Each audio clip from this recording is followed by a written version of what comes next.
Sejam absolutamente bem-vindas a mais um episódio da Tablecast. Meu nome é Evelyn Liu, eu estou aqui com o Felipe Pássaro. Sejam muito bem-vindos. E qual é o tema de hoje, Momô? Hoje a gente vai falar sobre a alimentação na primeira infância e o quanto ela pode impactar, quanto e como ela pode impactar no nosso relacionamento com a comida e com o nosso próprio corpo pro resto da vida. E quem que a gente trouxe pra falar sobre isso, Marzão? Mariana Verucci. Gente, eu achei seu nome tão chique. Muito chique. E, gente, ela é diretora sócia da Clini Bambini, falei certo? Falou certo. Uma clínica de especialidades infantis, psicóloga clínica formada pela PUC Campinas. Eu amei saber que você é filha da PUC também. Filha da PUC Campinas. E especialista em neuropsicologia e também psicomotricidade. Isso. É isso, né? É isso aí. Ah, e o mais importante de tudo, ela é a mãe da nossa criança mais famosa da Table Clinic. Valentina. Eu acho que é o título mais importante. Esse é o título mais importante, Valentina. Seja muito Seja bem-vinda, Mari. Muito obrigada, viu? Amei o convite, tô super feliz de estar aqui falando sobre o que eu amo, que é infância e desenvolvimento infantil. E a primeira pergunta bem aberta já. Como e quanto realmente impacta a alimentação na primeira infância pro resto das nossas vidas? Olha, a alimentação na primeira infância, ela tende a iniciar com hábitos, né? Uhum. Que a gente tende a persistir durante a vida. Tanto que, com certeza, você tem vários adultos que têm um paladar mais primitivo, um paladar bem infantil, né? Então, quando a gente fala sobre a alimentação na infância, a gente fala sobre um grande ponto e um ponto alto no desenvolvimento. Por exemplo, quando a gente vai fazer a introdução alimentar, geralmente o pediatra, lá pelos 6 meses, ele começa a fazer a introdução dos alimentos. E aí, a gente começa várias batalhas, né? A primeira é que nem toda criança gosta de tudo e a introdução nem sempre é tão fácil quanto parece. A segunda questão é que, muitas vezes, a gente faz uma introdução alimentar só baseada no alimento e em quando você vai colocar. Então, na primeira semana você vai colocar os legumes, depois você vai colocar as frutas, depois você vai colocar, sei lá, né? E por aí vai. E, na verdade, a gente acaba não fazendo algo congruente com o que a família come. Né? Então, por exemplo, às vezes o adulto tem por preferência comer fritura, tem uma alimentação super ruim e está fazendo uma introdução ali de alimentos super nutritivos e super positivos para a criança. E aí a gente precisa fazer um casamento disso, né? Porque comer não é só o alimento. Comer é a mesa posta, comer é a interação com o outro que está ali com a gente. Você quer ver um erro muito comum que a gente faz na introdução alimentar? É colocar a criança no cadeirão, servir só a criança. Né? Então, a gente perde ali a grande oportunidade de fazer uma interação em família. Então, a criança aqui, apreciando o alimento dela, junto com a família, junto com outras pessoas, sentindo cheiro, vendo texturas, vendo como as pessoas se alimentam. Então, esse padrão de afetividade na relação, ele é um padrão que tende a persistir e a perdurar, né? Hoje, a gente tem poucas pessoas fazendo várias refeições juntas. Eu costumo dizer assim, que se você consegue fazer uma refeição junto no dia, é maravilhoso. Já né? tá no top 1. Já tá, né, ali, maravilhoso. O alimento, ele é muito mais que só nutrir, né? Ele é a interação, ele é não é à toa. Comemorações. Comemorações, não é à toa que tudo que tem de gostoso na vida tem alimento, né? O que tem de triste também. O que tem de triste Às vezes também. E, Mari, isso que você falou é verdade, porque muitos adultos também olham para a primeira infância e subestimam.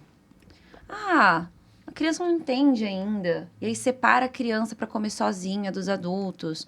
Ou a criança tá ali no cadeirão, ela tá comendo com um iPad. Ai, posso falar? Pode. Eu tenho alguns arrepios. Eu tenho arrepio de TV na cozinha, porque eu acho que a televisão, ela impede a autopercepção da criança. Então, a gente não está conectado com o momento, não está conectado com o alimento. Eu acho que hoje é uma das grandes questões da compulsão alimentar, por exemplo, é o comer sem perceber. Além disso, eu vejo muitas mães que se preocupam muito com a questão do que está ofertando para a criança comer, mas não se preocupa do iPad ou do tablet que está do lado, né? Enquanto a criança está comendo. Então, é um pouco incoerente para mim. Tem uma cena muito importante, só para falar assim, o quanto a memória do alimento é algo que a gente registra muito. Não sei se vocês assistiram Ratatouille da Disney, por exemplo. Muito Amo bom. o filme. E aí tem aquela cena do Antoine Go, que ele vai provar o ratatouille. Sim. E aí ele coloca o ratatouille na boca e... Lembra da infância. Ele é sugado para a casinha de sítio da avó dele. E aí ele lembra do aroma, ele lembra da avó dele fazendo, ele lembra de todo o amor que tinha naquele prato, né? Então, é nesse espaço que a gente constrói essas relações saudáveis com a comida. E é assim que a gente precisa hoje conduzir dentro de uma alimentação saudável. Por isso que eu fiquei assim encantadíssima quando eu descobri a nutrição comportamental, porque não adianta nada eu ficar pensando que não vou dar açúcar, vou dar só legume, vou cuidar de não dar fast food e ofertar ali um tablet, um iPad, um celular e um eletrônico junto com a comida. É muito doido, porque como que a criança ela vai conseguir construir uma memória afetiva dessa, por exemplo, que você trouxe como exemplo, se ela não tá prestando atenção no que ela tá comendo, né? Ela já tá ali no tablet, ela não vai conseguir nem construir uma memória afetiva tão legal. Ela não vai lembrar. Ela não vai lembrar. E também outra coisa que é por isso que estamos vivenciando ali as crianças terem deficiências em relação a interações sociais. Porque elas não estão junto dos pais, né, das dinâmicas. Elas estão, na verdade, comendo sozinhas. É isso que elas fazem todos os dias. E aí, quando bota um adolescente numa mesa para interagir, eu não sei o que fazer. Você oferta, por exemplo, você oferta lugares incríveis para uma criança comer, de um passeio, por exemplo, e junto você oferta o celular porque você precisa conversar com outro adulto, né? Então, a gente tem que pensar um pouco, e aí eu gostaria de falar com os pais, a gente tem que pensar um pouco as nossas prioridades na infância, né? O que eu desejo para minha criança? Eu quero... quando eu vou trabalhar comida, eu estou trabalhando um ponto, mas não adianta nada eu pensar só na questão da alimentação se eu não pensar num todo complexo que vem junto com o desenvolvimento infantil. E a interação, o tempo de qualidade, né? O tempo juntos... Aqui, acho que a gente vai falar várias vezes de uma coisa que eu gosto muito de falar e que lá no nosso consultório a gente traz muito, que é o básico bem feito. Sim. O básico bem feito não tem sido feito, né? Então, a gente tem sofrido, e o Felipe trouxe a questão atencional, a criança não se conecta com o prato porque ela quase não se conecta mais com nada. Então, na hora que eu estou fazendo a tarefa, eu já estou pensando em outra coisa, aí depois é um viver superficial, rápido o tempo todo. E aí isso é muito cansativo, é muito desgastante para a criança, né? E muito prejudicial para o desenvolvimento. Sim. Olha, como que eu passo um pente fino, assim, né? A gente está falando de muitas coisas interessantes aqui, da questão atencional, da questão afetiva, mas indo um pouco para o ângulo um pouco mais prático da coisa, como que eu faço para olhar a alimentação do meu filho, fazer um pente fino, sei lá, um checklist, o que seria o básico bem feito, como que a gente pode ajudar essa pessoa que quer impactar positivamente a alimentação do próprio filho? O que é o básico bem feito, né? Quando a Eve vai falar sobre nutrição comportamental com o paciente dela, não é só sobre comer, é sobre um modo de vida, né? É sobre uma alteração que a pessoa vai ter que fazer no modo como ela experimenta e vivencia a vida dela. E, consequentemente, quando essa pessoa melhora, quando você dá alta, né? Quando você vai tomar o seu champanhe e ir lá e dar a sua alta, é porque essa pessoa não mudou só o modo de comer, mas ela alterou todo um cronograma, todo um estilo de vida. E na infância, a gente tem que pensar nas prioridades, né? Então, hoje, parece que eu sempre tenho pais com muita dificuldade de entender o que é prioridade. Tudo é prioridade. A lista de prioridades é gigantesca. E às vezes eu dou uma tarefa assim, senta e pensa em quais são suas prioridades para sua família, para gerenciar a sua família.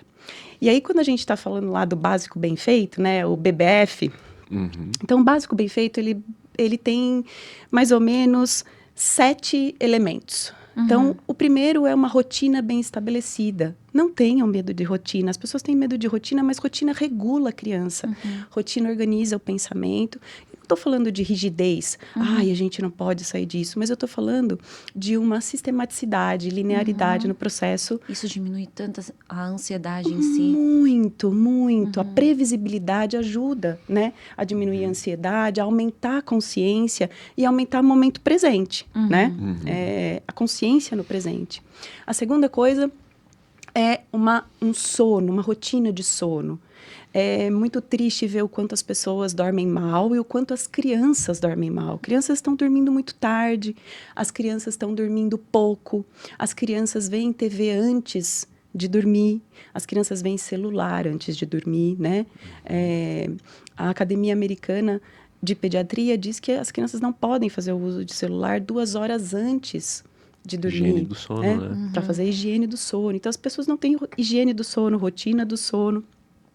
Terceira coisa, alimentos, né? As pessoas comem mal, comem muitas coisas embaladas, muitas coisas congeladas, muitas coisas mal feitas, muitos ingredientes ruins.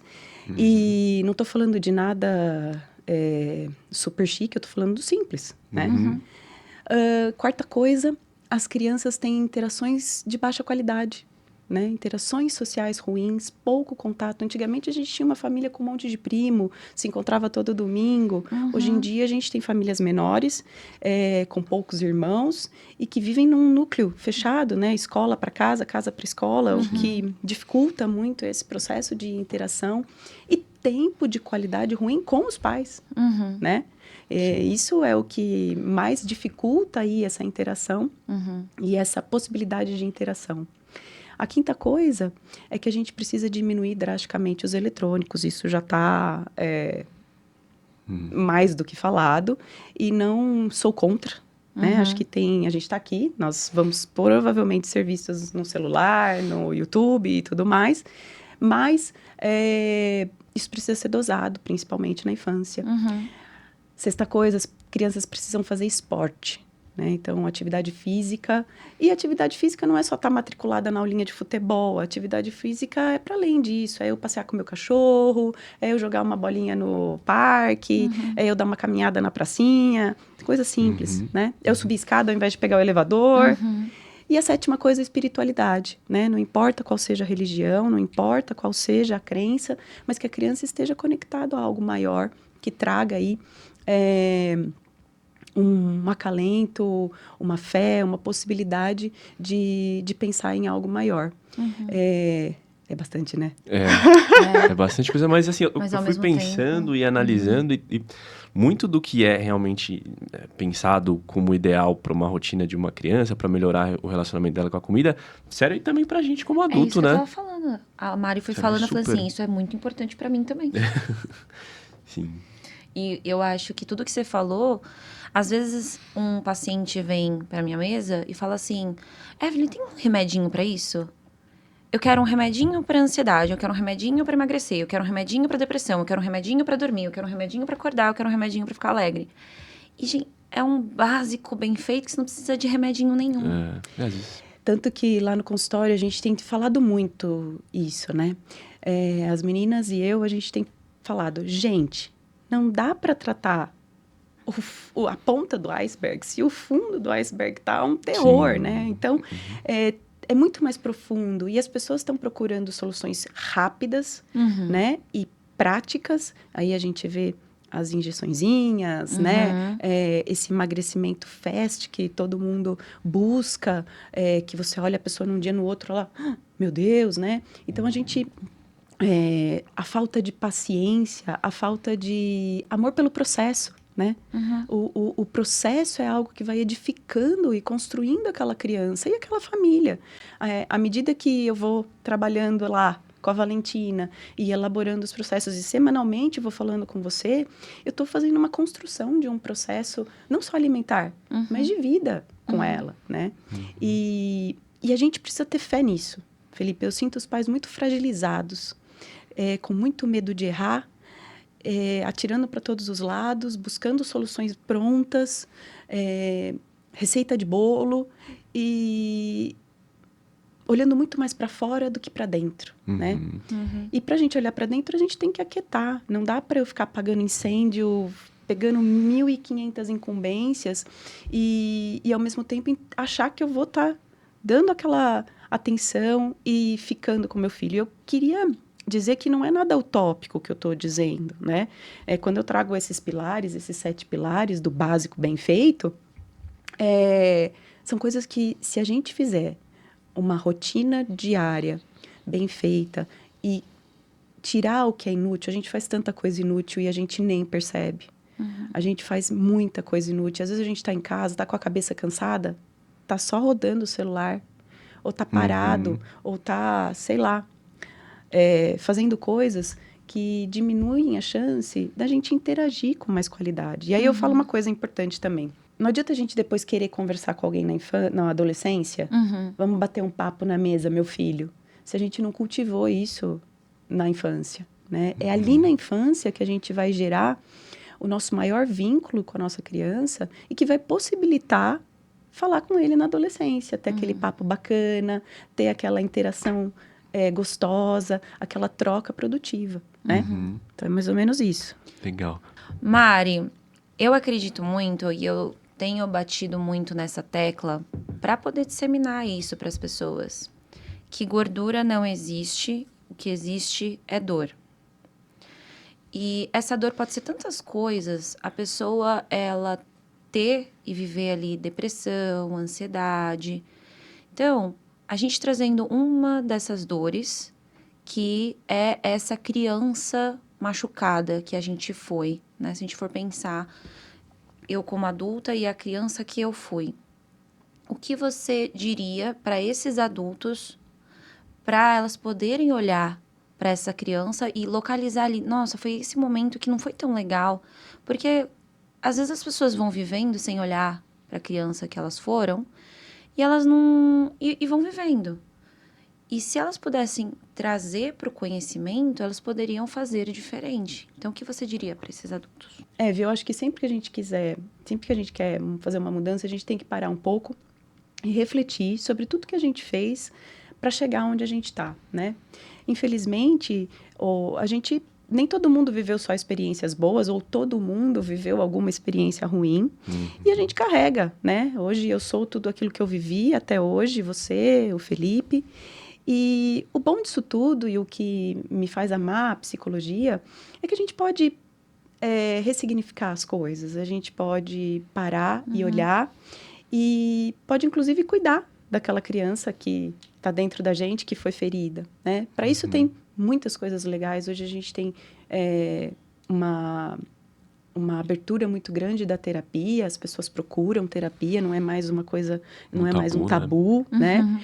E a gente precisa, eu volto a dizer, né? Se a gente cuidar dos 7 princípios básicos ali, do básico bem feito, a gente também ajuda a curar a nossa criança ferida. E se for algo muito difícil, buscar um profissional, né? Por exemplo, tenho certeza que grande parte das suas pacientes que fazem abuso do alimento, né? Tem uma criança ferida. Sim. E elas estão procurando você, estão procurando a nutrição comportamental. Provavelmente também tem uma terapeuta, às vezes, para ajudar nesse processo. E é só com autoconhecimento, só com esse olhar para dentro que a gente vai conseguir ressignificar e reestruturar essas feridas que a gente viveu. Muito bom. É um processo bem intenso, né? Essa coisa de olhar para dentro, às vezes dói, mas é super necessário para a gente conseguir passar dessas barreiras aí que machucam a gente com constância, né? E muito mais do que o olhar para dentro em si. Eu queria voltar um pouquinho, você estava comentando sobre alguns erros que os adultos cometem, os pais cometem em relação à alimentação dos próprios filhos, seja deixar o tablet rolando ali enquanto a criança come. Você trouxe outro erro também, mas eu queria te perguntar, quais são os erros mais comuns que você vê os pais cometendo em relação à alimentação do próprio filho? Né? Falam como um todo, né? Não só de comida. Eu vou falar uma coisa assim, super nossa época, né? Então, você tem que comer tudo que tá no seu prato. né? Então, antigamente, isso era algo super usado, né? Nossa, Sim. eu sofri com isso. Super. Mauricéia tá me assistindo, ela fazia comer tudo. Minha mãe também. E pior que minha mãe nem cozinhava bem, então era pior. Mas você precisa comer tudo que tá no seu prato, né? Eu acho que hoje a gente pode trocar por... Vamos comer aquilo que te traz saciedade ou o que te faz sentir satisfeito, ou até aqui que você tá comendo já tá bom, você já tá se sentindo bem, né? Uma outra coisa é a criança não participar do processo de execução da comida. Hoje as crianças às vezes não vão nem ao mercado, né? Não selecionam os alimentos. Eu tenho crianças que não conhecem alimentos. Acho que você tem adultos que não conhecem alimentos, Sim, né? que nunca ouviram falar. Que nunca ouviram falar. Então, quando você manda lá o planinho, eu falo, nossa, será que todo mundo conhece todos esses alimentos, todos esses legumes, né? Porque não é usual. E aí a gente tem uma criança que a mãe põe o prato dela. Se eu faço o seu prato, eu considero aquilo que eu acho que você quer comer, que te satisfaz, né? E desde pequena, a criança tem condições de participar desse processo. Pode ser lavando uma fruta, uma verdura, pode ser pondo à mesa, pode ser estando ao lado fazendo o alimento, pode ser ajudando na compra do mercado e pode ser dizendo para a mãe, olha mãe, eu quero comer isso. Ah, quantas colheres que a gente vai colocar? Ah, vamos colocar 2. Nossa, mãe, mas eu ainda estou com fome. Ah, vamos colocar 3. Então, esse processo de compreender a saciedade é algo que eu acho que faz parte e está dentro desse universo de introdução alimentar, né? Desse universo de fazer a criança entender a sua saciedade. E aumentar a consciência. Muito, porque eu estou presente no aqui e agora.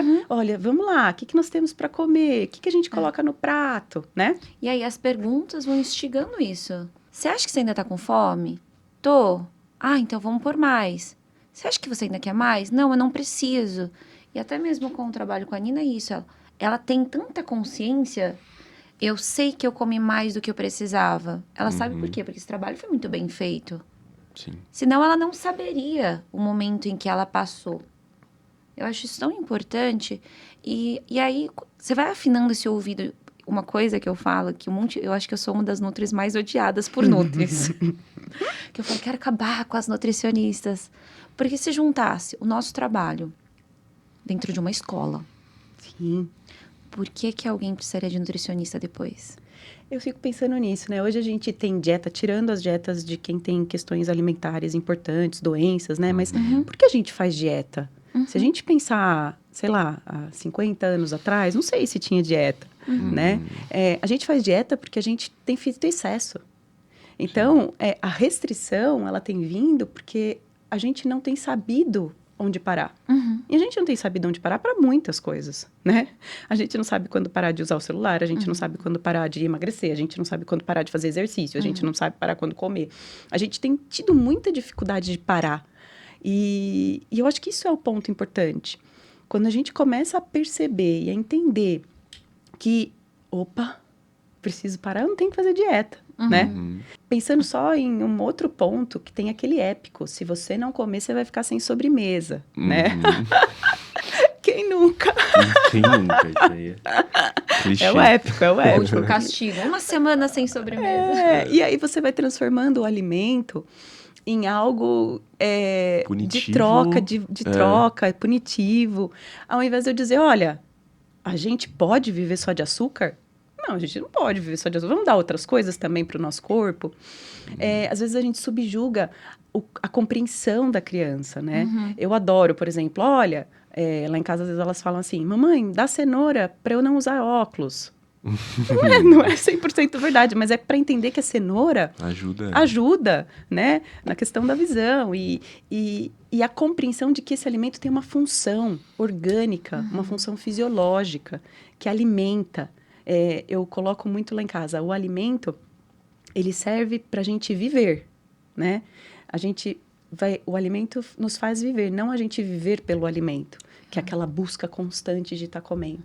Hoje é difícil, porque a oferta tá até na farmácia. Outro dia eu fui na farmácia e tem bala na farmácia, né? Aí você fala, nossa, onde eu vou tem comida.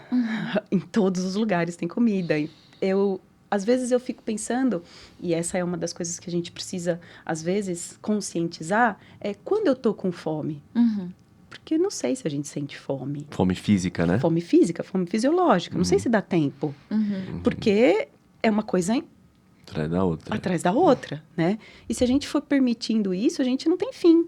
Aquilo vai, né, a E aí perder de vista. entra aquele ponto. Eu preciso saber quando parar, né? Senão Preciso eu vou saber comer o quando tempo todo. parar, senão eu vou comer o tempo todo. Como que eu paro, Mari? Parando. Larga o essa. garfo. Não, ele é taurino ainda. Larga o garfo, Luiz Felipe. Comendo. Pra gente entender, pra gente ter essa autopercepção, a gente precisa conseguir se gerenciar, né? E esse gerenciamento, essa autorregulação, ela precisa de tempo. Então, como é que eu vou promover uma refeição como essa, onde eu peço para a criança fazer o pratinho dela, onde ela vai pôr a mesa? Pô, isso dá um trabalho, Felipe. Você vai fazer a criança pôr a mesa, você perde meia hora. Ela fazer o prato dela é mais meia, e a gente não tem todo esse tempo. Mas eu quero dizer para a gente investir nisso, né? Que seja 20 minutos que você tenha na sua casa, que esses 20 minutos sejam o mais de qualidade possível para você conseguir parar, perceber. Toda vez que eu tô onde eu tô, corpo presente, eu consigo ter uma percepção muito melhor do que eu preciso e eu me gerencio muito melhor. Show. Muito bom. Essa questão da autopercepção, ela é fundamental para a gente conseguir atingir esses objetivos de alimentação e de construir uma criança com mais autonomia. E aí, entrando nesse ponto sobre autonomia, você comentou alguns pontos, né, que a gente pode trabalhar para estimular isso na criança, mas até que ponto que eu posso deixar também a autonomia acontecer? Porque, sei lá, deve ter criança que vai querer comer só doce, vai ter criança que vai querer comer só salgadinho, enfim. Então, até que ponto que eu deixo essa autonomia acontecer? Como que eu faço o gerenciamento dessa autonomia da criança para ser o mais produtivo possível? Bom, em primeiro lugar, é importante a gente pensar que a ideia não é uma liberdade incondicional, né? A ideia e o segundo ponto, é importante que na minha casa só vai ter o que eu oferto como adulto. Então, eu tenho que ter Você controla o ambiente. boas ofertas, eu tenho que ter boas possibilidades na minha casa. Eu tenho, para eu evitar uma monotonia na dieta, eu preciso ter possibilidades. Então, eu tenho que visitar o hortifruti, eu tenho que passar na parte dos legumes, verduras, vegetais lá no mercado, para que eu consiga ampliar essa gama de oportunidades para a criança. É claro que se tiver na minha despensa salgadinho, bolacha, a criança não vai na minha geladeira buscar uma maçã. Então, mas eu posso ter o salgadinho no fim de semana? Com certeza. Eu posso ter a bolachinha? Com certeza, né? Tem uma amiga muito querida que diz assim, eu posso tudo, não o tempo todo. Ai, eu amo você. E isso do ambiente auxiliador eu trago para os adultos. Porque isso que o Fê falou são os mesmos desafios que eu tenho com os adultos. Às vezes eu brinco, né? Gente, eu sou pedagoga, mas assim, continua sendo a mesma coisa. Porque os pacientes em si, eles possuem esse armário das besteiras, que não é o melhor chocolate. Então, você vai comer um doce, tem que ser o melhor doce para entrar nas exceções. Então, em casa é isso, deixar fácil a comida de verdade, a comida nutritiva. E também tem que ter muito cuidado, eu acho, também com a fala com as crianças. Muito. Você quer ver um negócio que, assim, além do que eu vou ofertar, eu estou ofertando o meu comportamento. Então, vamos lá, vamos pensar na ansiedade. A ansiedade tem uma base genética. Então, talvez você seja muito ansioso porque você tem uma base genética. Mas a ansiedade também é modelada pelo ambiente. Então, além da questão alimentar, eu tenho a minha relação com a comida. Vamos supor que eu seja uma mãe que é extremamente compulsiva com os alimentos, depois eu faço restrições gigantescas ou expurgo os alimentos. Que eu estou mandando de mensagem? A minha oferta para o meu filho é, filho, coma bonitinho, vamos comer legumes, verduras e lá. O meu modelo é... E o exemplo arrasta, né? Eu faço muito mais o que eu vejo, eu reproduzo muito mais o que eu vejo do que o que eu ouço. Então, aí eu como muito, depois eu passo períodos sem comer. Qual é a mensagem comportamental que eu estou mandando para minha criança? Então, eu estou mandando uma mensagem assim, eu tenho uma falta de controle. Quando eu tenho falta de controle, eu faço o uso do alimento para me recompensar ou para me punir. Depois eu fico culpada, eu restringo, eu fico fazendo o comportamento punitivo comigo mesmo. Então, que tipo de mensagem que eu estou mandando? Né? Então, isso é muito aversivo. E se a gente parar para pensar, talvez você que esteja ouvindo aqui, é exatamente isso. Você vai se lembrar de algum comportamento, de algum cuidador que você teve que te marcou em relação à questão alimentar, né? Sim. Então, isso é algo muito forte, Felipe, muito forte. Tem mais um item, então, nesse básico bem feito, tem um 8º, né? Cuida de você. Cuida. Porque seu exemplo vai arrastar seu filho. Com certeza, né? Você sabe uma coisa muito interessante? É que, assim, a gente estava falando de autopercepção. Como é que eu vou dar percepção de saciedade se eu não tenho percepção de saciedade, né? Total. Então, eu preciso muito olhar para mim. Às vezes a gente brinca lá no consultório, né? Que o filho vem para que a gente trabalhe pontos que a gente não tinha trabalhado antes, né? Fica muito na cara, não dá para enfiar debaixo do tapete. Ali você tem que fazer, se vira nos 30, né? Então, você precisa estar muito consciente e entender a sua responsabilidade como adulto dessa relação, como alguém que vai possibilitar o potencial dessa criança, como alguém que está dentro de um papel de cuidador e de afeto e de amor, para além de qualquer possibilidade financeira e de condição de vida. E Mari, isso que você falou, o quanto não interfere também em machucados em relação à autoimagem. Você foi me falando isso, e o quanto o olhar da criança está observando coisas que você nem sabe que ela está observando. Teve essa carta que viralizou, que é uma mulher adulta, e aí ela escreveu essa carta. Falou assim, aos 7 anos, eu descobri que minha mãe era feia e inútil. Eu sempre achei, até os 7 anos, que a minha mãe era a mulher mais bonita do mundo. Era a mulher mais bonita, mais poderosa do mundo. E aí, teve um dia que a gente ia numa festa, ela pôs uma roupa, olhou pra mim, olha como a sua mãe é feia e inútil. E já que a minha mãe é minha super-heroína, e mãe não mente, então ela tem razão. Então ela é feia e inútil. E o que ela trouxe pra mim é que se eu engordasse, eu também seria feia e inútil. E aí ela vai trazendo todos os machucados daquela fala pro resto da vida dela, que ela, já que todo mundo falava que eu era muito parecida com a minha mãe, então eu também sou feia e inútil. E ela levou isso, assim, como machucados pro resto da vida dela. Então ela foi trazendo isso pra gente observar o que a gente tá falando e como a gente tá se comportando na frente das próximas gerações. É muito doido, porque na cabeça da mãe ela tava fazendo um comentário engraçado, né? E aí acarretou em tudo isso aí. Exatamente. E assim, não só sobre a mãe, né? Mas, por exemplo, às vezes a gente faz comentários, né? Nossa, você viu a fulana como engordou? Aliás, isso é uma coisa muito... Teve um dia que você ensinou uma coisa pra Valentina que eu falei, nossa, tão básico, tá dentro do básico. A gente não fala sobre o corpo de ninguém, né? E a gente não fala sobre estar gorda e nem sobre estar magra, porque muitas vezes a gente fala, nossa, como você emagreceu, e aquilo a gente está entendendo como um elogio.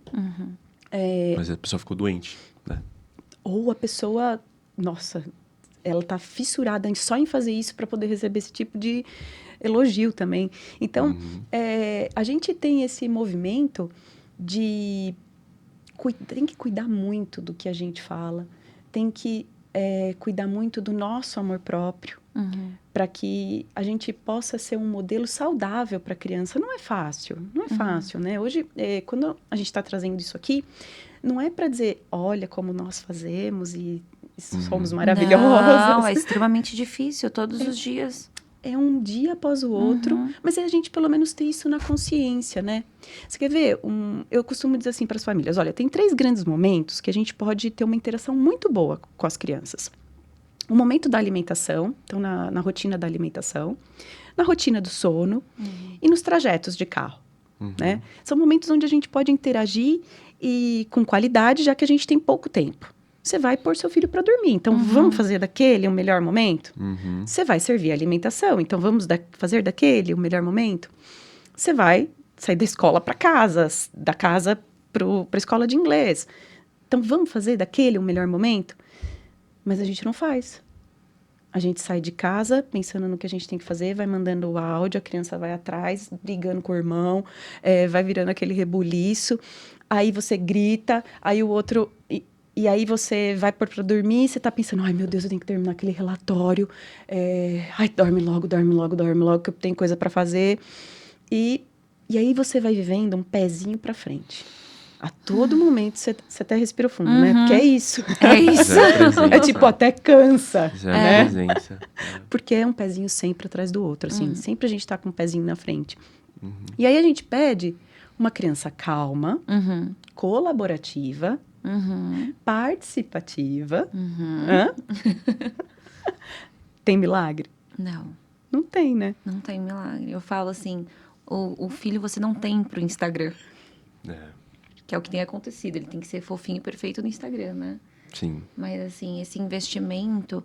E é isso que, às vezes, eu trago. As pessoas acham que eu sou pessimista. Mas eu acho que, às vezes, as pessoas romantizam uma parte ali da maternidade, da paternidade. E, gente, é muito trabalho. Você está trazendo uma vida. E se você não investir... E aí depois você tem uma criança que sofre com doenças mentais, por exemplo, uma boa parte foi da sua responsabilidade. Porque tem coisas que você consegue fazer de casa, porque é aquilo que a gente fala sempre. A gente vai conseguir impedir que a criança sofra coisas? Não. Encontre pessoas maldosas? Não. O que a gente pode fazer é fazer a criança ficar forte, ter uma armadura para ir enfrentar essas coisas. Então, eu vejo que o que eu mais recebo são adultos que não possuem... A base forte, né? A base forte. Instrumentos, armadura. Então, qualquer coisa é coisa. Sim. Mas quais são os sinais que o pai tem que ficar atento de que ele não está fazendo sinais que alertam de que ele não está fazendo um bom trabalho em relação à alimentação, ao relacionamento da criança com a comida e com o próprio corpo? Quando a gente observa, né, a criança fazendo alguma restrição alimentar, e a gente tem meninas muito pequenas que se olham no espelho e dizem, ai, estou com barriga, né? Às vezes isso aparece e hoje é bastante comum, né? Uma outra coisa é quando a criança faz uma ingesta muito grande, de repente, de alimentos, a preferência por alimentos hipercalóricos, gordura, doces, né? A dificuldade de esperar a hora da refeição, constantemente precisando de alguma coisa para comer, com aquela boquinha sempre, né? Então, às vezes a gente fala assim, nossa, a mãe fala para mim, nossa, Mariana, mas ela almoçou bem, aí depois passou um tempinho, foi na geladeira, quis um iogurte, depois voltou, pegou uma fruta, porque às vezes a criança não tá nem pegando alimentos ruins, às vezes a família cuida que a criança, mas a criança está o tempo todo precisando comer, o tempo todo, ou não querendo comer de jeito algum, né?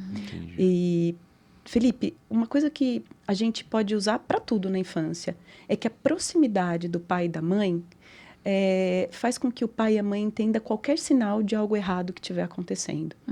Porque essa conexão faz com que a gente intuitivamente ou até visualmente entenda que essa criança está precisando de alguma coisa que a gente não está dando.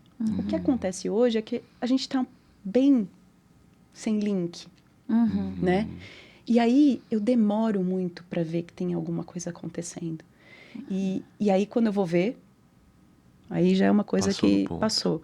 Até a gente brinca muito lá no consultório que assim, tô com saudade de pegar, sabe assim, um um treininho de toalete, da criança ir ao banheiro, um desfraude, tô com saudade de tirar a criança da cama da mãe, porque hoje a demanda na infância está muito alta, está muito grande e com questões muito urgentes, né? E aí é sofrido de ver crianças tão pequenas em tamanho sofrimento. Total. Eu acho que um ponto que, da pergunta do Felipe e aí da sua resposta, eu queria também trazer essa responsabilidade para os pais, mas também, ao mesmo tempo, tirar. Acho que as duas coisas, aquela coisa de que a virtude está no meio. Em que sentido? Às vezes eu não acho que é só a parte que os pais não estão fazendo o suficiente. As crianças, às vezes, sofrem violências em outros lugares, né? Então, eu diria assim, de que não é o que eu estou falhando só. Eu diria o que eu poderia fazer mais, porque meu filho está sofrendo que sofreu bullying na escola. Sim. Às vezes, a minha filha foi dormir na casa do coleguinha e ouviu coisas horríveis dos pais da coleguinha. Sabe? Eu diria... Porque, assim, eu lembro, na época que eu trabalhava como professora, às vezes eu via, assim, os pais dando literalmente tudo. Você fala, esses pais, juro, seriam os pais perfeitos. Eu daria um Nobel para eles. Mas mesmo assim, a criança se encontra em sofrimento. Então, eu acho que a maioria dos pais com quem eu já conversei, eles vivem muita culpa também. É muito complicado. E às vezes eles não possuem a culpa de tudo. Com O certeza. mundo está muito complicado. E eu queria fazer um adendo também, Sim. porque eu acho que a gente tem que levar muito a sério uma coisa bem senso comum. A gente é o que a gente consome, né? Então, a gente é o que a gente consome comendo, a gente é o que a gente consome vendo, e a gente é o que a gente consome ouvindo. E isso é muito verdadeiro. E hoje a gente não tem cuidado nenhum com o que a gente consome. Então, eu acho assim, muitos pais, e vou dizer, a grande parte dos pais que eu trabalho, a maior parte dos pais que eu trabalho, tem todo o amor do mundo e fazem tudo para dar certo. Mas, às vezes, não se atentam a coisas que eles acham que não é importante, mas é, né? Aí eu deixo a minha criança assistindo um canal X do YouTube, consumindo uma coisa muito ruim, que faz com que ela pense que ela não tem nada. Nossa, eu não consigo viajar para este lugar, eu não tenho tal brinquedo, eu não consigo fazer tal coisa, eu não posso. Então, esse consumo de coisas muito ruins, essa baixa qualidade do que a gente consome, influencia também diretamente. E hoje, isso é uma das coisas que acontece. Porque, às vezes, a família diz assim, ele assiste YouTube. Não, mas o que ele assiste no YouTube? E eu não sou contra o YouTube, tá? Mas o que eu tô querendo dizer qual é a qualidade daquilo que você está consumindo como um todo. Acho que os pais, às vezes, não se atentam a esse detalhe, que hoje é muito importante, não é só um detalhe. Muito bom, acho que a conversa foi muito profunda, eu aprendi Nossa. bastante, eu acho que, né, quem tem filho aí tem muito a ganhar nesse papo. Só que a gente tá chegando no finalzinho do nosso episódio, e aí a gente tem uma pergunta que a gente faz para todos os nossos convidados, né? Eu vou dar uma mudadinha para fazer para você nessa pergunta. Se você tivesse uma mensagem que fosse chegar em todos os pais do mundo, agora, qual seria essa mensagem? Faça o básico bem feito. De verdade, faça o básico bem feito. Pensando nesse tema, né, da alimentação, cozinhe. Cozinhe o quanto você conseguir, como você puder, o jeito que você sabe. Porque cozinhar para o outro é um ato de amor, né? É uma alquimia. Quando a gente cozinha, a gente passa energia, amor para aquele alimento. E essa interação, esse momento de qualidade, a refeição é uma celebração. Famílias que cozinham juntas, que se alimentam juntas, que interagem na hora das refeições, têm um tipo de conexão diferente. Então, aproveite esse ambiente e conecte-se com o seu filho. Ele vai crescer rápido. E esse é o maior presente que você pode dar para ele. Ai, Mari, eu notando agora, né? Foi um episódio que eu acho que foi um dos episódios que eu falei menos, porque eu queria tanto te ouvir. Porque em todas as nossas interações, eu acho que a minha interação com uma mãe foi, com certeza, uma das mais legais que eu já tive. E E esse seu olhar, assim, até mesmo trazer os seus conhecimentos também, é tão legal porque eu falo assim, eu quero fazer isso. Ah, tá, não, Evelyn, não precisa explicar, eu entendi. Então, é muito legal. Então, hoje, poder, assim, ter o privilégio de olhar para como funciona a sua mente é muito legal. Então, eu sou muito grata por ter aceitado o nosso convite, ter sentado nessa cadeira. Eu tenho certeza que não só pais, mas também as pessoas que não são pais, mas são adultas, que têm essa criança ferida. Só de ouvir esse episódio, eu acredito muito que a gente salvou vidas, na verdade. Sim.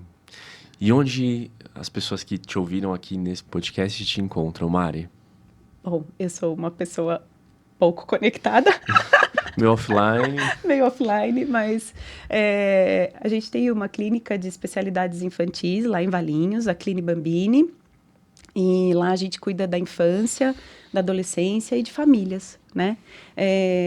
Nós somos uma equipe com psicólogas, terapeuta ocupacional, fonoaudióloga, e que o nosso maior intuito, o nosso maior prazer é bem-estar e qualidade de vida das famílias. Maravilha. Até posso mandar um beijo? Pode. Lógico. Com certeza. Cissa, Marcela, Tati, Betânia, Gabi, Silvia, um beijão pra vocês. E você, amorzão, onde que a turma te encontra? Vocês podem me achar no @NutriEvelynLiu. E você, Momô? @Felipe Pássaro, _ no Instagram. Não, mas espera tudo agora. Você não sabe. Ah, A Mari fez um presente pra mim. então, e a gente também, né? Eu quero abrir o meu primeiro. Aquelas têm 5 já anos. vamos fazer. Vou abrir. Posso abrir? Eu falei, eu quero abrir. Que ela fez, ela fez pra mim. Que chique. Gente, olha que coisa mais linda. Olha. Gente, aqui que você fez tudo? Isso, Bordadinho. eu tô me aperfeiçoando na arte da máquina de costura. Ai, eu amei. A Evelyn faz o crochê. Eu faço crochê. manda Então, crochê. eu ia trazer um crochêzinho, mas falei, não, a Eve já faz um crochêzinho, então eu vou... Ai, eu amei muito.